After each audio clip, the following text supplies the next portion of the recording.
You can start talking. Good morning, my name is Harleigh Moore.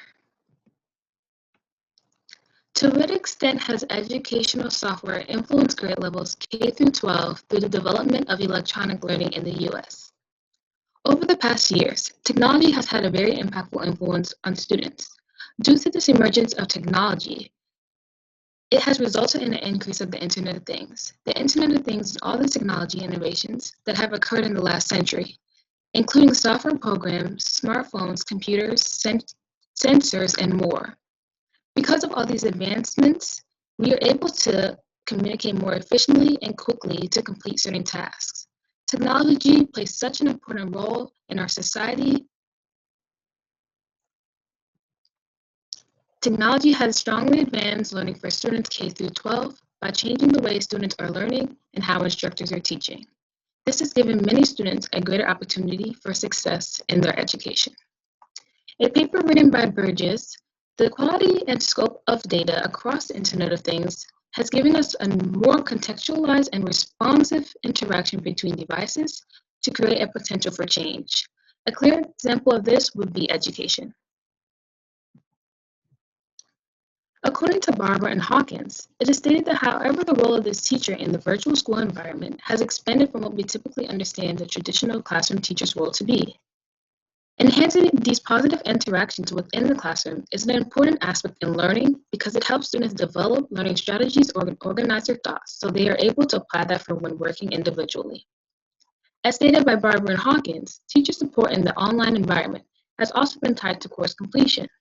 With the increase of teacher interaction with his or her students, students are able to better grasp the content being taught to them. It is known that interaction may be the key factor of one's success. In this online education system, because teachers are developing effective teaching strategies, it is ensured that all students are achieving academically and comprehending what is being taught to them by reaching the needs of their students. Encouraging students to contribute to their learning and the learning of others and value the contribution of others. A study shown by Deaila Gonzalez Burgess shows that the literature illustrates the manner in which learning, engagement, and achievement are influenced by learning styles. Student engagement in the learning process helps develop higher thinking levels and overall understanding based on the content being learned. By the use of self and peer assessment tools, students are able to develop communication skills and collaborative learning. According to Atkins, learning styles have been implemented by classifying students by their preferences regarding processing information and demonstrating abilities, and by the development of peer engagement, it demonstrates active learning, resulting in higher educational achievements. As we can see in this picture, it says that measuring students' progress between 2 points in the time compares students' performance to their own performance, which is critical to ensuring students' future academic success. For achievement, it measures students' performance at a single point in time. Comparing students' performance to a standard is critical to students' post-secondary opportunities. According to Elon and Todd, tracking the student's progress for the activity may be important to document, or the activity's purpose may be only to provide student self-assessment. A report written by Sally Moss and Van den Norgay, tracking and logging data can be very informative. In e-learning environments, as in other environments, a person's learning progress is influenced by properties of the learning environment and properties of a person. With the use of feedback, students are able to adjust themselves to this learning environment to better ensure their learning ability to attain information. Tracking students' progress can be very important to document because teachers can build an idea of what students are succeeding and struggling in this learning environment. On the other hand, as we see in this chart, it shows that people who were not active in their learning resulted in failure grades. Students learning virtually are not able to have that one-on-one connection with their teachers and peers compared to face-to-face students.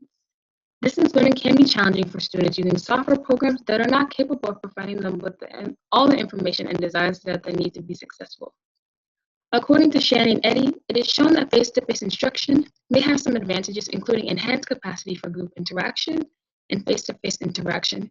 Instructors have the ability to respond immediately and answer questions and concerns by students.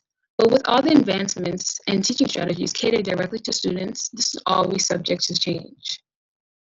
In conclusion, Technology has drastically changed education for students, but it has come with many obligations for students to maintain a beneficial learning environment. Eventually, there will be a solution to ensure that students are able to quickly respond and communicate with their students and reach all the needs and interests of their students.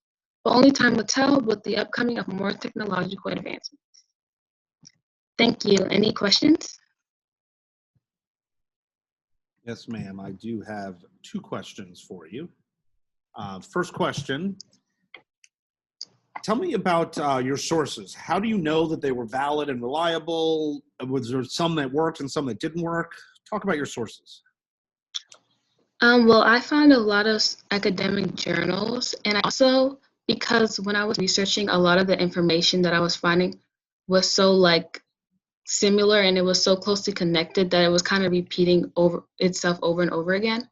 So I had to do a lot of research on the authors as well.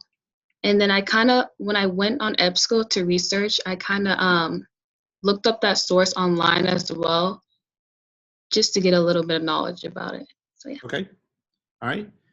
And what advice would you have for other people that are considering this topic in the future? I would say to use your first-hand knowledge. I feel like everyone's going through this process of the emerging technology, especially with COVID.